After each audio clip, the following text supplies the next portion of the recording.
రోజురోజుకి ఉష్ణోగ్రతలు పడిపోతున్నాయి. ఎన్ని జాగ్రత్తలు తీసుకున్నా రోగాల బారిన పడే ప్రమాదం ఉంది. అనారోగ్య సమస్యలతో బాధపడేవారు చాలా జాగ్రత్తగా ఉండాలి. ఈ సీజన్లో సమస్యలు మరింత తీవ్రమయ్యే ప్రమాదం ఉంది. ఇక ఈ చల్లటి వాతావరణంలో యూరిక్ యాసిడ్ సమస్యతో బాధపడేవారు అప్రమత్తంగా ఉండాలి, లేదంటే వారి సమస్యలు తీవ్రమవుతాయి. యూరిక్ యాసిడ్ అనేది రక్తంలో కనిపించే వ్యర్థ పదార్థం. శరీరం ప్యూరిన్స్ అని పిలువబడే రసాయనాలను ప్రాసెస్ చేసినప్పుడు, విచ్ఛిన్నం చేసినప్పుడు ఇది ఉత్పత్తి అవుతుంది. యూరిక్ యాసిడ్ రక్తంలో కరిగి మూత్రపిండాలు గుండా వెళుతుంది, మూత్రంతో కలిసిపోతుంది మరియు శరీరం నుండి బయటకు పంపబడుతుంది. ఆల్కహాల్, ముఖ్యంగా బీర్ అధిక సాంద్రత కలిగి ఉంటాయి.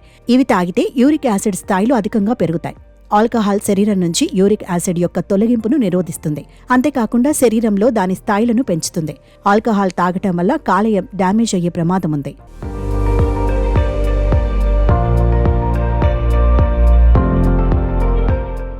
NHI నివేదిక ప్రకారం ఆస్పరాగస్, పాలకూర, క్యాబేజీ, క్యాలీఫ్లవర్, చిక్కుళ్ళు, వివిధ రకాల బీన్స్, పుట్టగొడుగులలో ప్యూరిన్ కంటెంట్ ఎక్కువగా ఉంటుంది.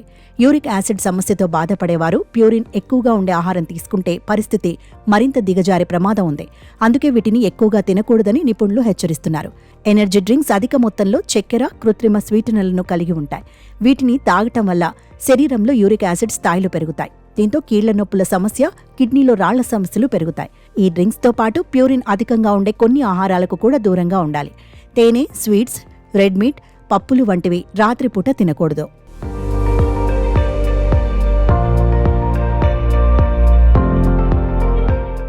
ప్యూరిన్స్ ఎక్కువగా ఉండే గొర్రె, మేక, బీఫ్ వంటి వాటికి దూరంగా ఉండాలి. అలాగే చాలా మంది లివర్, బోటి తింటుంటారు. వీటిని కూడా తినకూడదని నిపుణులు చెబుతున్నారు. వీటిని తినటం వల్ల శరీరంలో యూరిక్ యాసిడ్ లెవెల్స్ బాగా పెరిగే అవకాశం ఉంది. సోడా, జ్యూస్, స్పోర్ట్స్ డ్రింక్స్ మొదలైన ఫ్రక్టోజ్ డ్రింక్స్ యూరిక్ యాసిడ్ ఉత్పత్తిని ప్రోత్సహిస్తాయి. ఫ్రక్టోజ్ అనేది అనేక పండ్లలో కనిపించే ఒక రకమైన చక్కెర. కానీ ప్రాసెస్ చేసిన ఆహారాలు, పానీయాలకు దీనిని జోడించినప్పుడు అది యూరిక్ యాసిడ్ స్థాయిలను పెంచుతుంది. అందుకే సోడాలు, కూల్ డ్రింక్స్, ప్యాకేజ్డ్ జ్యూసులు ఎక్కువగా తాగకూడదు.